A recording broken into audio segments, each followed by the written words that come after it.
This tale of two cities of a desert morning. Atomic age is born. A scientific thunderbolt gives a preview of its destructive force.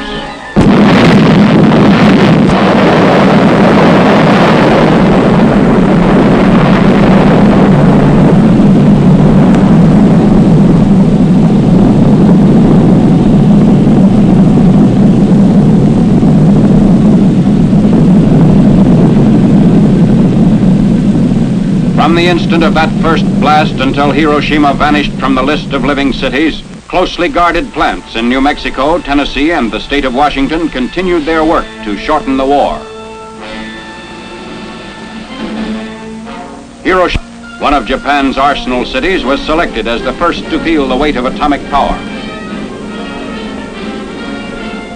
21 days after the New Mexico dress rehearsal, a lone B-29 was over Hiroshima, carrying an atomic bomb. At 8:15 in the morning of August 6, Japanese time, the first atomic bomb hit an enemy target. The bomb was aimed to explode above 0 point, a spot in the city at the junction of the Motoyisu and Ota rivers. The bomb was intentionally set to explode well above the 0 point to dissipate its radioactivity. Here is the pictorial record of the result. At 0 point, directly beneath the explosion, the soldier in the scene is pointing at the spot from which all damage to the surrounding area was measured in terms of distance from the center of the blast. Within a mile of 0 point, the devastation speaks for itself. But in these very ruins, Army cameramen have found and filmed pictorial evidence that tells in twisted steel and stone the effect of death-dealing atomic power. For example, this was the site of the main Japanese military headquarters. There were approximately 20,000 Japanese military personnel stationed here. They are among the missing. A lone concrete smokestack indicates where a bustling factory once stood. Reinforced concrete buildings seem to have withstood the explosion fairly well, the damage varying with their distance from 0 point.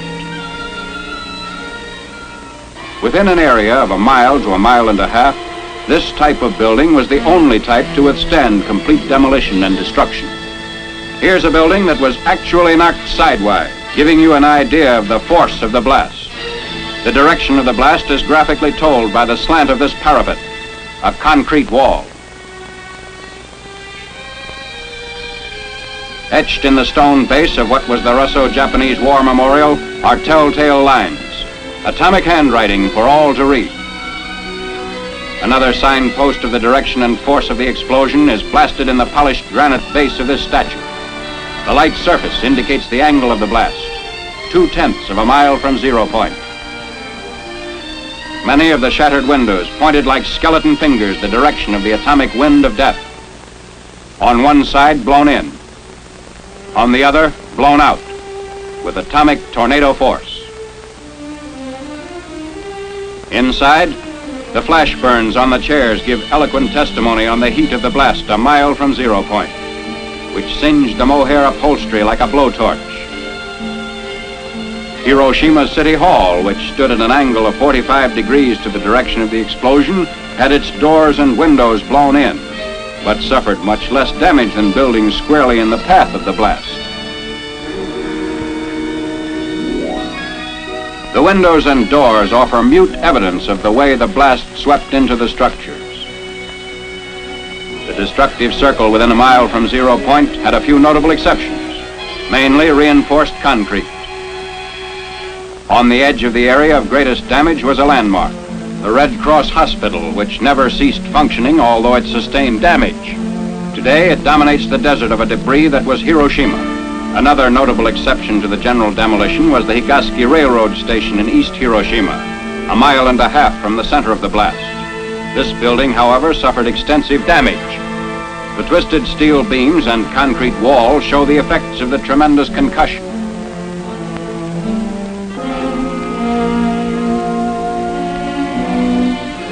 What's left of the Commercial Museum, within 2/10 of a mile of 0 point, also gives indication of the tremendous push of the explosion. The downward force of the blast turned the roof of the Commercial Museum into a reservoir. Amazingly enough, bridges did not suffer too badly at Hiroshima. This steel rail bridge, 1 mile from 0 point, had the side toward the explosion virtually blasted by flying particles, which removed almost all the paint. But the side away from the explosion did not need a new paint job. Roads in the area fared better than buildings or bridges. Shortly after the fires died down, traffic was resumed. Today, these highways through the ruins are again in use. Beside our military traffic trudge the survivors of vanished Hiroshima, the first city in history to be atom-bombed into oblivion. Even 4 miles away, the effects of the atomic blast were felt. Although a hill between the novitiate of the Jesuits and 0 point lessened the intensity, windows of the main building were shattered. A group of priests witnessed and survived the Hiroshima blast. One of them, Father John Zymus, tells what he actually saw, an eyewitness account. I was in my room, which faces the valley, and suddenly I saw a light, like magnesium light, flashlight, which filled the whole valley. And looking out of my window to find out the reason for this peculiar phenomena, I saw nothing besides this light. And turning from the window to the door of my room, I heard a crash. It may have been 10 seconds after seeing the light, the flashlight. And immediately I was covered with splinters of the window frames and glass sticking into the walls and actually in my flesh itself.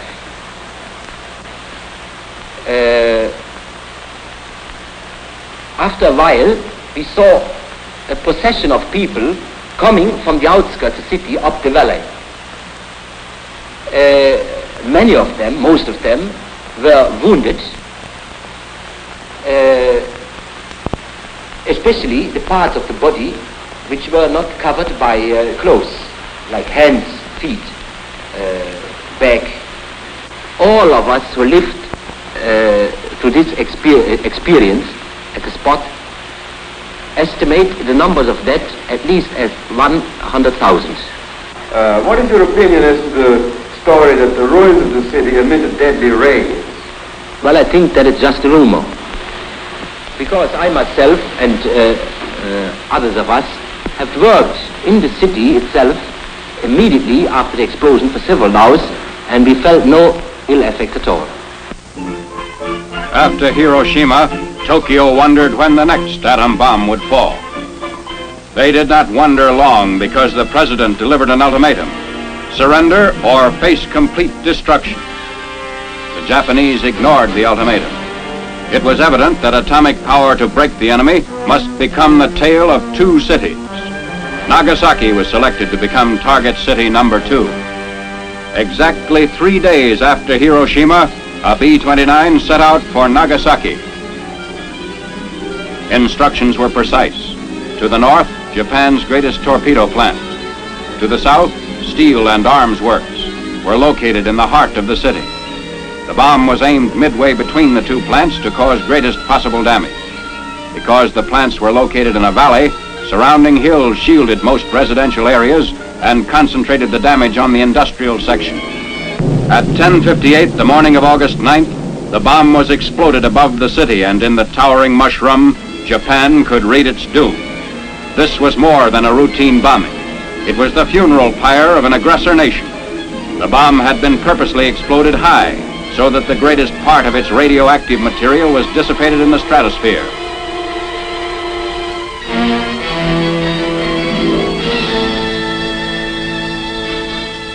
From the air, the skeletons of the Mitsubishi plants made evident that Nagasaki's war-making power was totally destroyed. For the valley area of little more than 3 square miles, blast and fire reduced the industrial plants and surrounding buildings to blackened rubble.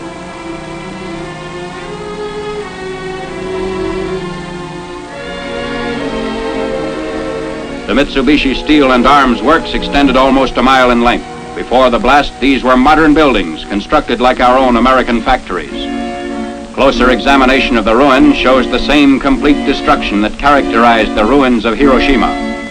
Damage to equipment and machinery used in the manufacture of naval rifles, AA guns, and heavy artillery was such that even if Japan had determined to commit suicide by continuing resistance, she could not have salvaged much from the ruins. Smokestacks bent but did not break before the blast. And roads were unaffected, people using them without ill effect shortly after the explosion. The ruins revealed beyond doubt the existence of the shadow factories the Japanese had set up in the nearby residential areas of the industrial valley. You have seen the swath of destruction created by atomic power in this Tale of Two Cities. The world's greatest minds in science, statecraft, and military matters are wrestling with the problems created by the atom. On this spot, outlined in stone, is a figure representing the average man, regardless of his race or creed. These atomic footprints on the sands of time can never be erased. They point a path which leads to unparalleled progress or unparalleled destruction.